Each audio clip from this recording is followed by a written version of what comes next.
आज का टॉपिक जो है हम लोगों का मैस्लो हायरार्की नीड या मैस्लो का पदानुक्रमिक सिद्धांत। तो इससे एक क्वेश्चन तो लगभग हमेशा पूछा ही गया है।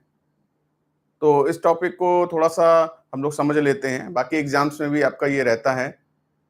तो ये जो मैस्लो हायरार्की नीड है या कहते हैं मैस्लो का पदानुक्रमिक सिद्धांत, तो ये होता क्या है? तो देखिए इसमें सबसे पहले बात करी गई है कि आखिर कोई भी जीवित प्राणी की मैं बात कर रहा हूं, केवल मैं मनुष्य की बात नहीं कर रहा हूं, कोई भी जीवित प्राणी,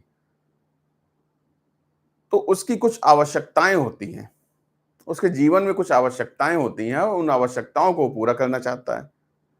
अब उन आवश्यकताओं को एक क्रम में रखा गया, उसमें यह बताया गया है कि कौन सी आवश्यकताएं ऐसी हैं जिनके बिना वह जीवित नहीं रह सकता है, और फिर जब वह वो जीवित रहने वाली आवश्यकताएं पूरी हो जाती तो फिर उसे किस तरीके की आवश्यकता चाहिए, फिर उसे आगे कौन सी नीड चाहिए। तो ये कॉन्सेप्ट यहाँ पे मैस्लो के पदानुक्रमिक सिद्धांत में दिखाई देता है। तो अगर मैं यहां पर यह कहूं कि एक मां ने अपने बच्चे को बेच दिया, तो आप इस बात को बिल्कुल भी स्वीकार नहीं करेंगे। आप कहोगे कि एक मां अपने बच्चे को किसी भी सूरत में बेच नहीं सकती है। अगर मैं यहाँ पे कहूँ कि कोई ऐसा है क्या जो कुछ रुपए, कुछ क्या बहुत सारे रुपए लेके अपने बच्चे को बेच दें, तो आपका यही जवाब आएगा कि भाई कुछ भी हो जाए, किसी भी सूरत में हम अपने बच्चे को नहीं बेचेंगे। तो ये बात सेंट्रल टीईटी के जो एग्जाम में पूछी गई थी कि एक माँ ने अपने बच्चे को बेच दिया, लेकिन पूरी बात क्या थी? तो कहा कि भोजन के लिए बेच दिया।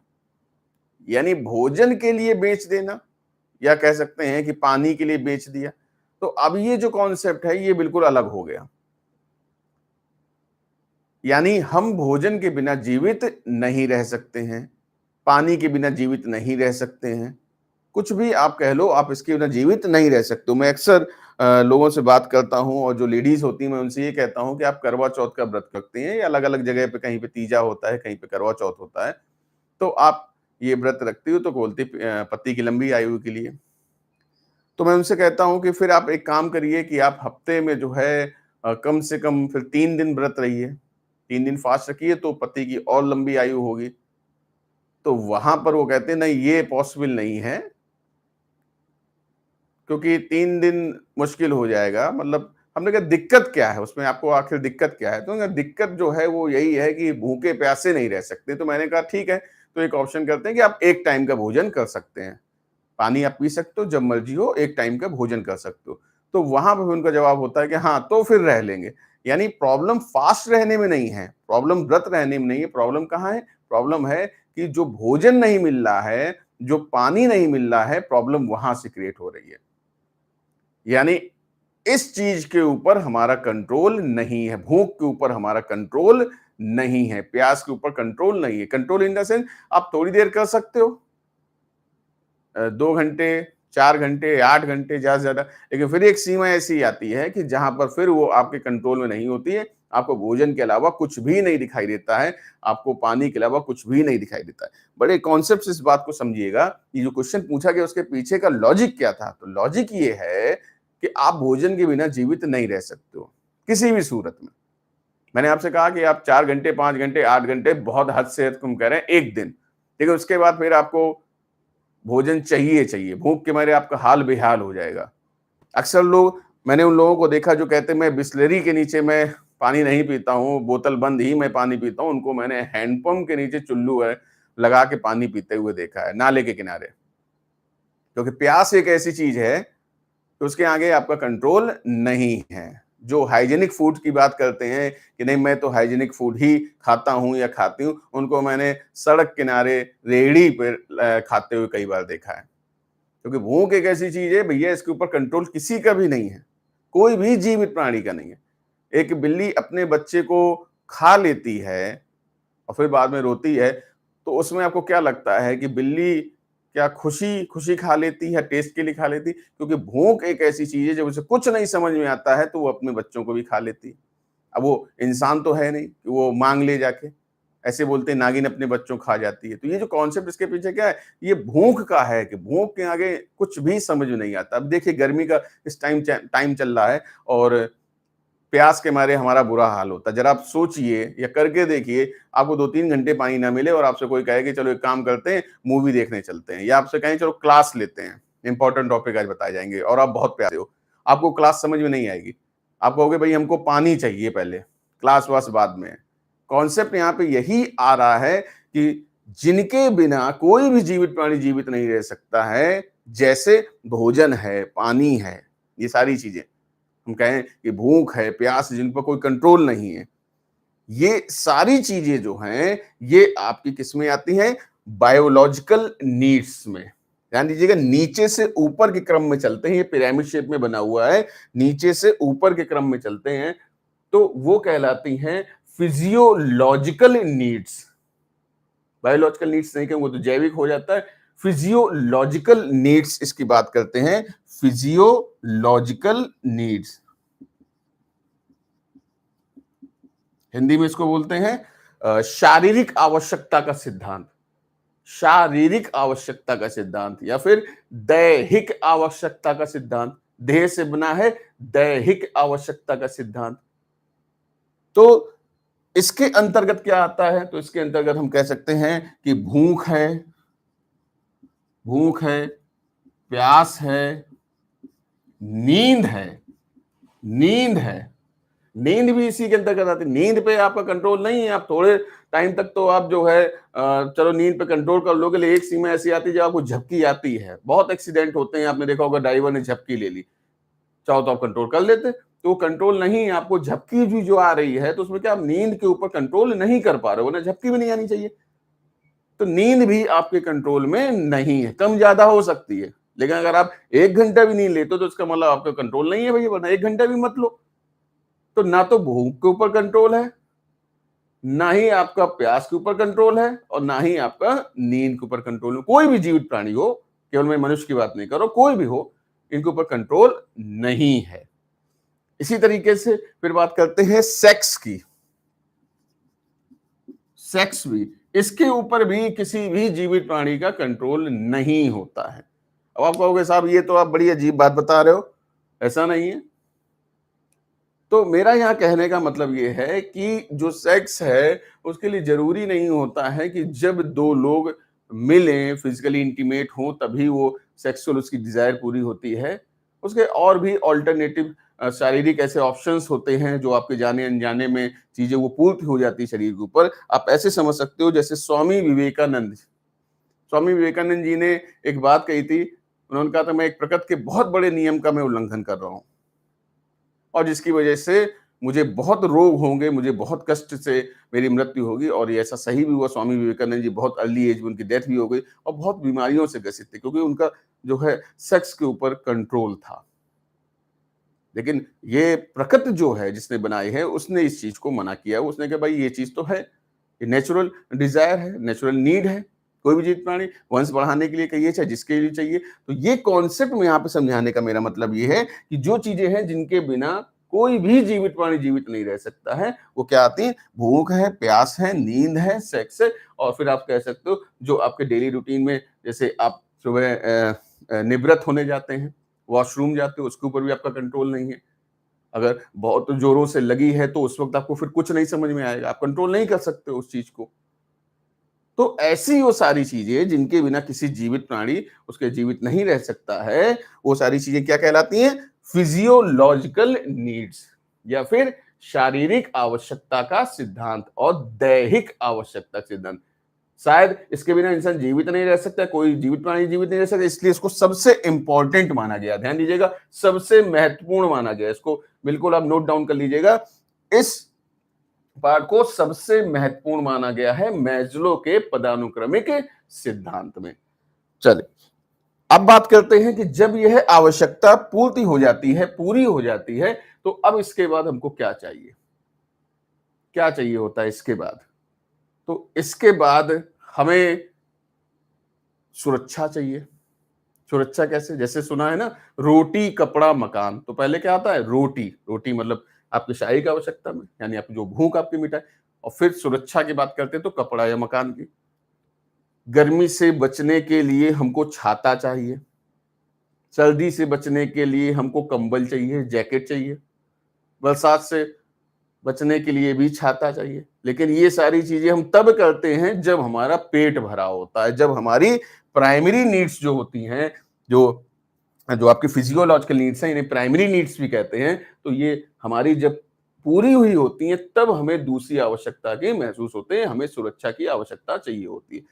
आपको बहुत तेज भूख लगी हो, बहुत तेज भीषण भूख लगी हो और बहुत तेज धूप हो बाहर, मन नहीं करता होगा धूप में बाहर निकलने का, लेकिन आप विश्वास मानिए, आप कुछ भी करोगे, आप धूप में निकलोगे, पहले आप अपनी क्या है पेट पूजा करोगे, पहले आप यही करोगे। बहुत तेज प्यास लगी हुई है, आप फिर ये नहीं देखोगे कि पानी वो गर्म है क्या है, जैसा भी है आप उसे पहले अपने शरीर में आप उसे पहुंचाओगे। तो यानी आपकी प्राइमरी नीड पहले पूरी होनी चाहिए और जब ये पूरी हो जाती, जब हमारा पेट भरा होता, तो हम बात करते हैं सुरक्षा की। फिर हमें कपड़ा चाहिए, मकान चाहिए, कूलर चाहिए, एसी चाहिए, ये सारी चीजें मैंने बड़े सिंपल वे में आपको बता रहा हूं। आपको बहुत तेज भूख लगी हो, बहुत तेज प्यास लगी हो, आपसे कहा भैया तुम आराम से एसी में बैठो, आराम से तुम सो जाओ थोड़ी देर। आप कहोगे भैया हमें नींद वींद नहीं आएगी, पहले हमारे ये व्यवस्था, हमें ये एसी वेसी हवा हवा नहीं चाहिए, हम गर्मी झेल लेंगे, लेकिन हमको भोजन पहले आप प्रोवाइड कराइए आके, हमको पानी आप प्रोवाइड कराइए आके। तो कॉन्सेप्ट यहाँ पर यही बता रहे हैं कि जब ये पूर्ति होती है तो हम दूसरी आवश्यकता के ऊपर जाते हैं, जिससे बोलते हैं law of safety needs, safety needs या फिर सुरक्षा की आवश्यकता का सिद्धांत, इसको आप कह सकते हो सुरक्षा की आवश्यकता का सिद्धांत।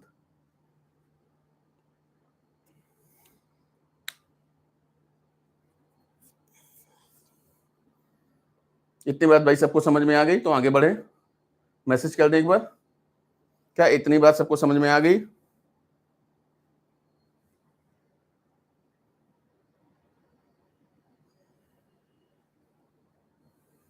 चल, अब भाई क्या है, ये भी पूरी हो गई और ये भी पूरी हो गई, पेट वेट भरा है बढ़िया, आप जो है कूलर की हवा में आप लेटे हुए हो, ठीक है। लेकिन कब तक? कहते हैं ना, एक मोटिवेशनल थ्योरी होती है, एक के बाद एक पर हमारी क्या है डिजायर बढ़ती जाती है। तो इसमें जब ये भी पूरी हो गई और ये भी पूरी हो गई, फिर हमको क्या चाहिए? कहते भाई सब कुछ तुम्हारी व्यवस्था हो गई, आपकी मान लो नौकरी लग गई, सुरक्षा भी आएगी, नौकरी जॉब लगना, आपकी नौकरी लगी बढ़िया, आपकी सैलरी मिल रही है, आप अच्छे से जीवन जी रहे हो, लेकिन फिर भी आप कहोगे कि यार मजा नहीं आ रही लाइफ में, हमको और भी चीजें चाहिए, और मतलब क्या, फैमिली चाहिए, माता पिता भाई बहन, ये हमें चाहिए। वो इंसान झूठ बोलते हैं जो कहते हैं कि मुझे किसी की जरूरत नहीं है, जरूरत है, हमें प्रेम की जरूरत है, हमें स्नेह की जरूरत है। शायद इसी वजह से ऐसी व्यवस्था बनाई गई है कि शादी की या इस तरीके से, मतलब केवल यहाँ मतलब ये नहीं है कि कोई अपोजिट पार्टनर हो तभी उसको आप इसमें शामिल करेंगे, इसमें यह है कि आपको प्रेम तथा स्नेह की भी जरूरत होती है इसके बाद, लेकिन कब? जब आपका पेट वेट भरा होता है, आराम से आपको सुरक्षा उच्छा पूरी होती है। बेरोजगारी में कोई आपसे कह दे जाके भाई शादी कर लो, आप कहोगे नहीं भैया सभी सुरक्षा ही वाला कॉन्सेप्ट पूरा नहीं हो रहा है, कहाँ से कॉन्सेप्ट यहाँ पे ये आ रहा है। तो जब ये चीज पूरी हो जाती है, ये भी पूरी हो गई, ये भी पूरी हो गई, तो हमको क्या चाहिए? फिर हमको तीसरे पे love and belongingness, love and belonging, प्रेम तथा स्नेह की आवश्यकता का सिद्धांत। ये प्रेम वेम तभी अच्छा लगता है जब ये दोनों आवश्यकताएं पूरी हो। आपको बहुत तेज भूख लगी हो, बहुत तेज प्यास लगी हो और कोई आपसे प्रेम दिखाए, तो वहां पे क्या है, गुस्सा आती है, क्रोध आता है कि यार हमें बहुत तेज भूख लगी है और तुम्हें जो है प्रेम और स्नेह चल रहा है। तो कॉन्सेप्ट यहाँ पे ये, जब ये पूरा हो जाए तब हमें इसकी सोचते हैं। मैंने देखा है लोगों को छतों में सर्दियों में, और किशोरावस्था में ज्यादा होता है, तो वो अपना फोन पे भैया बतिया रहे हैं, भद्दर ठंड पड़ रही, कोहरा पड़ रहा है, लेकिन वो सब जैकेट वैकेट पहने हुए, कंबल अम्बल ओढ़े हुए, फोन पे तब बात कर रहे हैं, और अगर खाना खा चुके हैं, खाना खा चुके हैं, मतलब खाना पहले प्राइमरी पूरी कर ली, फिर सेकेंडरी पूरी कर ली, तब वो फिर बात कर रहे हैं लव एंड बिलोंगिंगनेस की। ध्यान दीजिए, मैं बार-बार यहाँ पे बोल रहा हूँ कि यहाँ पे फैमिली की भी बात आती है, केवल ये नहीं आप समझेंगे कि कोई अपोजिट पार्टनर ही होगा तभी होगा। माँ का प्यार, पापा का, भाई का, बहन, ये हमें सब चाहिए होता है। भाई हम अपनी खुशियाँ किससे बाँटेंगे? आपकी जॉब लग गई, आपने बहुत बढ़िया सा बंगला बना लिया, सब कुछ कर लिया और उसको बाँटने वाला कोई नहीं है। आपकी खुशी में कोई शरीक होने वाला नहीं है, तो क्या मतलब इन चीज़ों का? तो वो हमें चाहिए होता है, एक परिवार हमें चाहिए होता है, तो वो आपका कहलाता है लव एंड बिलॉन्गिंगनेस। चलिए भाई, अब ये भी पूरा हो गया। अब भैया प्रेम भी मिल गया, स्नेह भी मिल गया, सब कुछ मिल गया, बढ़िया एकदम चौखट जिंदगी कट रही है। फिर क्या दिक्कत है? अभी भी कुछ चाहिए? अब तो कुछ नहीं चाहिए होता। बोलते हैं ना, नौकरी लग जाए बस फिर हम सेटल हो जाएंगे, शादी ब्याह हो जाए बस फिर सेटल हो जाएंगे। इंसान कभी सेटल नहीं होता है, उसकी चाहें बढ़ती रहती, दिल मांगे मोर। अब उसको क्या चाहिए? चलिए मैं एक बात बताता हूँ सामान्य रूप से। अक्सर जो लोग लव मैरिज करते हैं, मैं सबकी बात नहीं कर रहा हूँ, ये सिर्फ समझाने का एक एग्जाम्पल मात्र मैं ले रहा हूँ। अक्सर जो लोग लव मैरिज करते हैं, जब उनसे कभी बात होती है, कभी मिलना होता है, तो कहते हैं कि यार ठीक है, सब कुछ सेटल है और बढ़िया जॉब वॉब है और वाइफ भी है, सब कुछ ठीक है, बाल बच्चे भी हैं, लेकिन यार फैमिली की बड़ी जो है याद वाद आती है, यानी माता पिता, यानी कहीं ना कहीं भी किस फेर में वो चल रहा है, वो लव एंड बिलोंगिंगनेस में, अपने माता पिता के प्रेम में चल रहा है। तो हमने कहा यार सब कुछ तो हो गया, चलो फिर मान लो माता पिता से भी बात हो गई, फोन पे आना जाना हो गया, सब कुछ चाहिए, अब तो यार शांत हो जाओ, अब तो कुछ नहीं चाहिए। यार नहीं यार, थोड़ा एक रहता है ना कि यार लोग जाने, हम लोगों के यहाँ जाएं, लोग हमारे यहाँ आए, कोई यार बुलाता नहीं है यार, यार वो अदर कास्ट में मैरिज कर लिए, अब यार कोई बुलाता नहीं है। पहले सब आना जाना होता था, बुआ के यहाँ, मौसी के यहाँ, इस तरीके से फूफा के यहाँ, फूफी के यहाँ, 50 जगह में जाना होता था। तो हमने कहा क्या दिक्कत है यार, सब तो मिल गया यार, बढ़िया, अब तो देखो फैमिली भी आ गई, तुम्हारी मम्मी भी आ गई, पापा भी आ गए, अब जरूरी है कि चाचा के यहाँ जाना है, बुआ के यहाँ? नहीं यार, वो एक चीज रहती है यार, यानी उन्हें समाज में, सोसाइटी में उनको अपना नाम चाहिए, सम्मान चाहिए। वो चाहते हैं कि उन्हें लोग बुलाएं और लोगों को वो अपने यहाँ बुलाएं। ऐसे ही तो होता है समाज में। यानी मनुष्य वहां पर भी संतुष्ट नहीं हो रहा है, उसको और ज्यादा चीजें चाहिए, और ज्यादा बेहतर तरीके से चीजें वो करना चाहता है। तो वहां पर वो सोसाइटी में अपना वजूद चाहता है, रेस्पेक्ट चाहता है, यानी क्या बोलते हैं इसके बाद, सेल्फ एस्टीम। सेल्फ एस्टीम, या समाज में वो अपना स्थान चाहता है। अब वो चाहता है कि वो भी किसी के चाचा बने, वो भी किसी के जो है मौसा बने, मौसी बने, चाची बने, भाभी बने।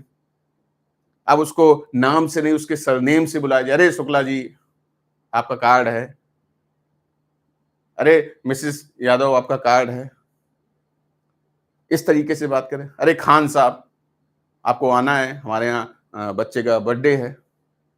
तो वहां पर क्या है, वो अपने सरनेम से चाह रहा है कि सोसाइटी में उसकी जान पहचान बने, सोसाइटी में भी लोग उसको जाने। बात कही है ना सुनने से, मनुष्य एक सामाजिक प्राणी है, रिजर्व नहीं रह सकता। सामाजिक प्राणी का मतलब क्या, समाज में वो रहेगा। हाँ, ये कह सकते हैं कि वो कम लोगों से बात करता है, लेकिन बात जरूर करेगा, जाएगा आएगा जरूर, अपने यहाँ कुछ फंक्शन करता है, दूसरों के फंक्शन करता है, वहां जाता है, वहां के लोग यहाँ आते हैं। तो ये कॉन्सेप्ट उसको चाहिए होता है, यानी जब ये पूरी ये पूरी ये पूरी, तो उसके बाद इसको ये चाहिए, सेल्फ एस्टीम चाहिए उसको। चलिए भाई, अब सेल्फ एस्टीम भी उसको मिल गई, समाज में नाम हो गया, फलाने के फूफा, फलाने के मौसा, फलाने के चाचा चाची, यादव जी, शुक्ला जी, खान साहब, सब हो गए। अब तो शांत हो जाओ, अब तो चीजें हो जाएं। लेकिन इसके बावजूद भी वो कहता नहीं, अभी भी कुछ। लेकिन अब जो कहानी है वो थोड़ी सी बदल जाती है। बदल क्या जाती है, समझिएगा। अगर उसकी यही नीड पूरी नहीं हो रही तो इसकी तो बात नहीं करेगा, ये दोनों पूरी नहीं हो रही तो इसकी बात नहीं करेगा। अगर ये नीचे की नीड्स पूरी नहीं हो रही हैं तो ऊपर की बात ही नहीं करेगा। बाहर में जैसे समाज है, रोजी रोटी पूरी नहीं हो पा रही है, आपकी नौकरी नहीं लग रही है, तो आप नहीं चिंता कर रहे हो दुनियादारी में कि कौन बुला रहा है, कौन भी नहीं बुला रहा है। हम अपने ही में जूझे हुए हैं। लेकिन जब ये सब चीजें पूरी हो जाती तब हम इसकी बात करते हैं, और जब ये सब भी मिल जाता है तो उसके बाद कुछ लोग ऐसे होते हैं, जी ध्यान दीजिए मैं क्या बात करूं, कुछ लोग ऐसे होते हैं, हर कोई नहीं, जिससे ऊपर का भी सोचते हैं, हाई लेवल का। क्या सोचते हैं हाई लेवल का? वो कहते हैं कि यार सब कुछ यहीं रह जाना है यार, रुपया पैसा नौकरी है तुम्हारा, टीईटी और सेंट्रल टीईटी और यूपी टीटी फलाना ढिमका सारी चीजें, इसके बाद फाइनली डेस्टिनेशन क्या है? क्या सब कुछ अपने साथ लेके जाओगे? सारे सर्टिफिकेट अपने साथ लेके जाओगे? मकान वकान सैलरी वैलरी सब कुछ लेके जाओगे? नहीं लेके जाओगे। यानी ये एक ऊपर का लेवल है जिसे कुछ लोग सोच पाते हैं, वो जिंदगी को एंजॉय करते हैं, अलग तरीके से जीते हैं, उनकी सोच अलग होती है। वो कहते हैं यार कुछ, यार देश के लिए कुछ करें, यार समाज के लिए कुछ करें। अपने लिए तो हर कोई करता है, हम कुछ अलग तरीके की सोचते। तो भैया ऐसी सोच तो सबके अंदर होती नहीं है, बहुत कम लोगों में होती है। जैसे महात्मा बुद्ध, सब कुछ घर परिवार सब कुछ छोड़ दिया, महल वहल सारी सुविधाएं छोड़ दी और निकल गए तप करने, मोक्ष की प्राप्ति के लिए। क्या ये आसान काम है? उन्होंने देखा, एक बुजुर्ग को देखा, परेशान हो गए, फिर एक मृत व्यक्ति को देखा, परेशान हो गए। उनका ये भी जीवन में एक पड़ाव है, ऐसा भी होता है। स्वामी विवेकानंद जी दुनियादारी को छोड़ के देश का नाम रोशन करने चले गए, विश्व भर में नाम किया भारत का। चाहते तो अपने लिए कर सकते थे, बहुत चीजें नहीं करी। ऐसे बहुत से लोग हैं, ये तो बड़े बड़े नाम ले दिए, ये हमारे घर परिवार आसपास भी हो सकता है आप भी हो सकते हो, जिनकी सोच बिल्कुल अलग तरीके से होती है। जैक मा जैसे लोग अलीबाबा के सीईओ थे, उन्होंने सीईओ से इस्तीफा दे दिया, अरबों की कंपनी को छोड़ दिया, नहीं चाहिए भाई कुछ। ये जो कॉन्सेप्ट है ये बहुत अलग होता है, सबके बस की बात नहीं होती। शायद इसी वजह से इसको सर्वोच्च माना गया है, टॉप मोस्ट लेवल माना गया है मैस्लो के पदानुक्रमिक सिद्धांत में। जो आपका सेल्फ एक्चुअलाइजेशन, ध्यान दीजिए, जो फाइनली लॉ आ रहा है तो वो क्या है? Self actualisation. हिंदी में क्या बोलेंगे? आत्मसिद्धि की प्राप्ति। आत्मसिद्धि की प्राप्ति। 4 पिलर्स ऑफ लर्निंग में भी हम लोगों ने पढ़ा था सेल्फ एक्चुअलाइजेशन। क्वेश्चन क्या आया? क्वेश्चन पूछा गया, कैप्टन बत्रा को आदेश आता है कि दुश्मन भाग चुके हैं भारत पाकिस्तान के युद्ध में, कारगिल युद्ध में, वापस आ जाइए। कैप्टन बत्रा साहब ऑर्डर नहीं मानते हैं, दुश्मनों की सीमा में जाते हैं, दुश्मनों को मार गिराते हैं और शहीद हो जाते हैं। क्या लगता है आपको? बड़ा आसान काम था, काम पूरा हो गया है, आ जाओ ना वापस, मेडल भी मिल जाएगा, सब कुछ हो जाएगा। लेकिन उनके दिल में क्या थे कि इन दुश्मनों ने मेरी भारत माता के ऊपर आक्रमण किया, कैसे, भारत देश को कैसे आक्रमण किया, हम इनको नहीं छोड़ सकते, ये मेरी आत्मा गवारा नहीं कर रही है, हम जब तक इनको मार नहीं गिराएंगे हमें चैन नहीं आएगा। क्या उनकी आंखों के सामने ये परिवार और दुनियादारी नहीं घूमी होगी? मूवी भी आ चुकी, वो भी आप देख चुके होंगे। ये सब कुछ हुआ होगा जानते हुए कि हम मारे जाएंगे, फिर भी उन्होंने मृत्यु को गले लगाना उचित समझा। ये एक बड़ी चीज है, हर किसी के पास नहीं होती है। ये दुनियादारी छोड़कर लोग जो है चले जाते हैं मोक्ष की प्राप्ति के लिए। मेरा ये कहने का मतलब नहीं कि आप सब कुछ छोड़ छाड़ के आप जो है अपना, लेकिन ये कह रहा हूं कि लोग ऐसे होते हैं, हो सकता है आप भी हो। ये रुपए पैसे मोह माया ये सब कुछ एक तरफ से हटा के समाज के हित में, देश के हित में आप क्या कर सकते हो, ये बहुत हाई लेवल होता है, हर किसी को नहीं मिलता है। सेल्फ एक्चुअलाइजेशन बहुत टॉप मोस्ट लेवल होता है, इसीलिए इसको सर्वोच्च माना गया है। ध्यान दीजिएगा, यहाँ पे 2 क्वेश्चन आपके बनने अगर पूछते हैं सबसे महत्वपूर्ण सिद्धांत कौन सा है, इंपॉर्टेंट कौन सा है, तो आप कहोगे प्राइमरी लॉ, फिजियोलॉजिकल नीड्स, शारीरिक आवश्यकता का सिद्धांत। लेकिन अगर कहते हैं सर्वोच्च सिद्धांत कौन सा है, तो आप कहोगे सेल्फ एक्चुअलाइजेशन, आत्मसिद्धि, टॉप मोस्ट लेवल पे आता है।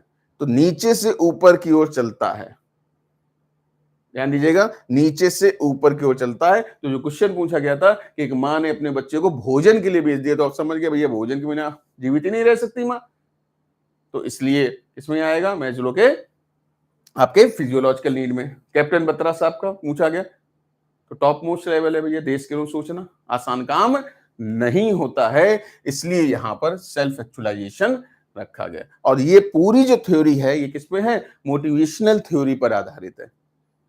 मोटिवेशनल थ्योरी पर आधारित है। ध्यान दीजिएगा, ये पूरी थ्योरी किस पे है? मोटिवेशनल थ्योरी पर आधारित है। कैसे?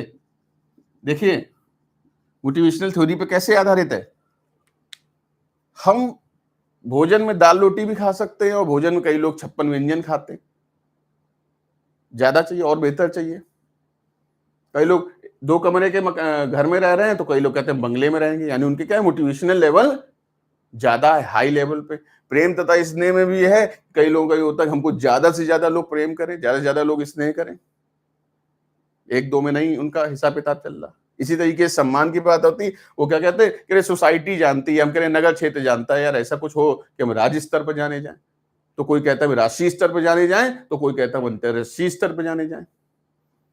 इसी तरीके से यहाँ पे बात आती है सेल्फ एक्चुअलाइजेशन पे। उन्होंने कहा कि चलो जीवन को तो समझ लिया,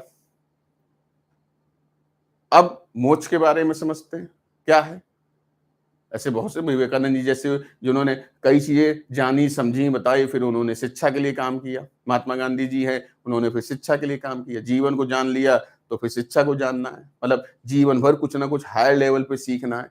तो ये क्या हो गया? ये मोटिवेशनल थ्योरी पर आधारित है। उम्मीद करता हूं इतनी बात सबको समझ में आ गई होगी। मैस्लो का पदानुक्रमिक सिद्धांत एक बार मैसेज कर दें, क्या ये सबको समझ में आ गया? और कोई चीज नहीं समझ में आई तो कमेंट बॉक्स में आप मैसेज कर सकते हैं।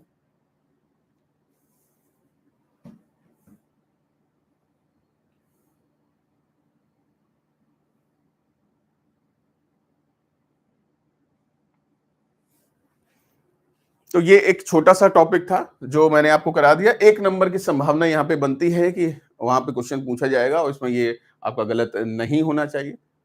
बाकी के जो टॉपिक्स हैं, अभी आपका जैसे ऑफलाइन का एग्जाम है तो अब उसके अभी समय है, 20 अगस्त को डेट है, तो आपके ऐसी टॉपिक बाई टॉपिक्स होते रहेंगे। अब जो आगे की क्लासेस आपकी जो हुआ करेंगी, वो कुछ क्लासें गूगल मीट पे हुआ करेंगी और कुछ क्लासें आपकी यूट्यूब पे रहा करेंगी। तो आज के लिए इतना ही रखते हैं, ताकि हम लोग नेक्स्ट क्लास में मिलते हैं। धन्यवाद।